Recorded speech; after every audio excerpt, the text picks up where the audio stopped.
Riding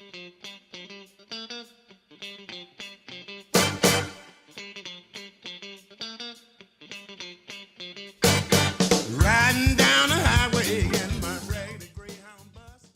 This is called Becoming the Story, because I'm an observational comic, but I'm also an observational storyteller. So I see things, I notice things, I hear things, and they become stories for me.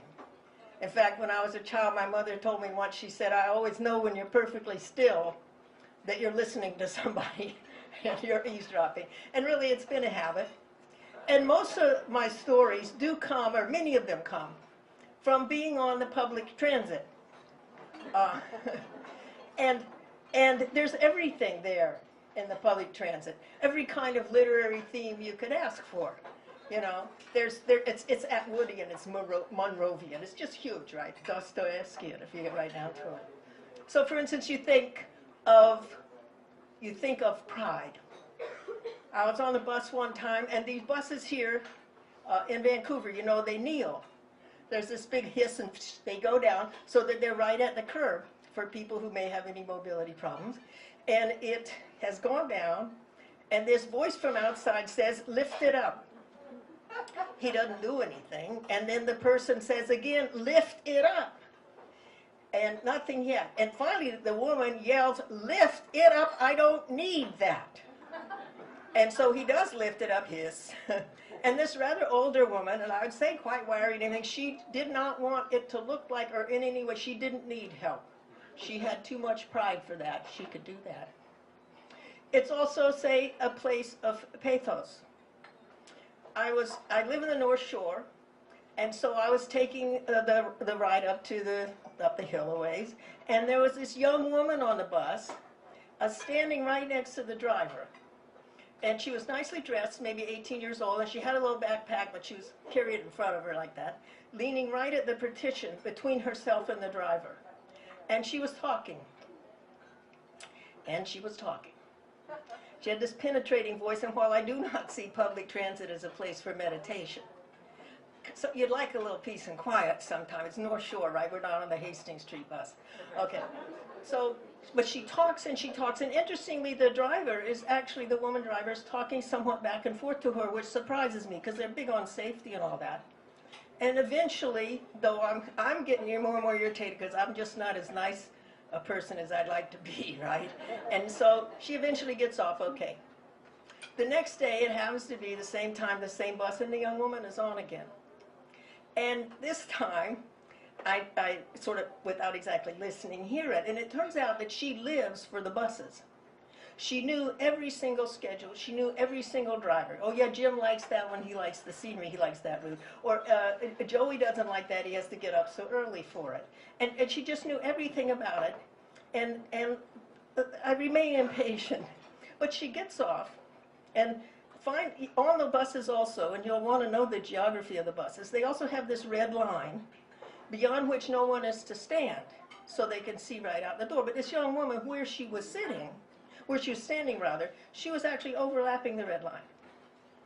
So as I'm waiting to get off in the front there, I say to the driver, and she knows what I'm actually saying, I said, I didn't think that you were supposed to stand in front of the red line. And I'm really saying, why didn't you tell her to shut up, right? And the driver says, it's okay if she talks. She's lonely. So there went a little comeuppance on that one for sure. And then, of course, there's sex. We can't get away from that anywhere. This was on another bus, and I was sitting near the back. And there was this young fellow, 24, 25, in the sort of working clothes, and he's sitting on the kind of cross street seats, and on the side one is a buddy of his, but several seats ahead. So the original one is explaining why his girlfriend has left him. And he's saying, I come home, and she's taken everything. There's not a thing left. I go to her parents to try to find her and talk and find out they got a restraining order on me. And then I'm thinking, this is really rather a personal conversation. And he sort of must have thought that too, because he goes in and sits next to his buddy, and he says, you know, neither of us had a job. We didn't have any money. And doing video games and having sex all day just doesn't really do it. I was surprised at that. I suppose I don't really know the younger generation, but I would, for some people that would be a dream come true. Where was I wrong? And then he winds up by saying, I think she was looking for something different. The guy had the insight, you know. I was deeply touched by that. It's called a BGO, a blinding glimpse of the obvious. You know? But then another time, not too long ago, I was on a bus and it changed.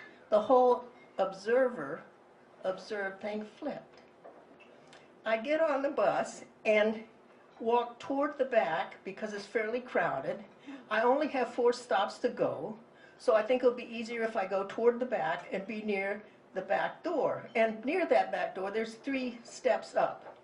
So I walk along, and then I stand up on the top step for whatever reason, and the bus doesn't move.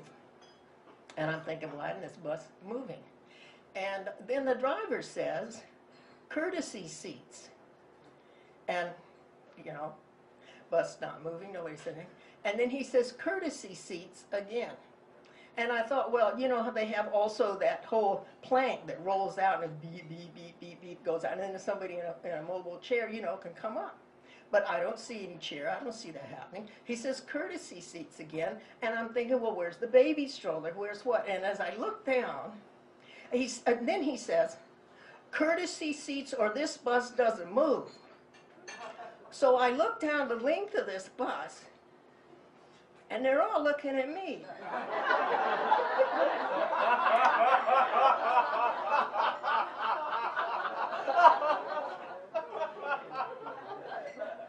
They're waiting for somebody to give this old lady a seat.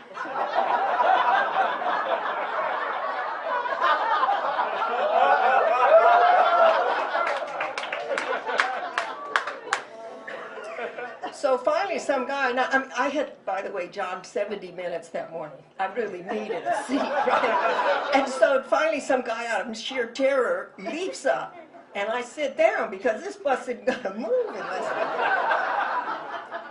And so I've come to a realization. See, like, I'm 70, right? And so I always thought that the way people would know what age I was or know that I was, you know, older would be my hair, because it's, you know, graying or whatever.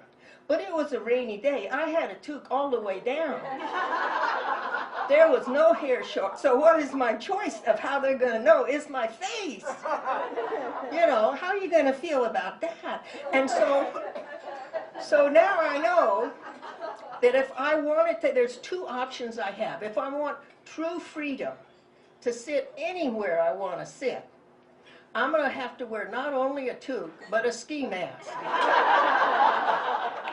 But I've decided what I'll do is I'm just going to move totally out of denial. I'm going to move into the power position. I'm going to get onto those buses, and the first person I see under 50 on a courtesy seat, I'm saying, you up. I'm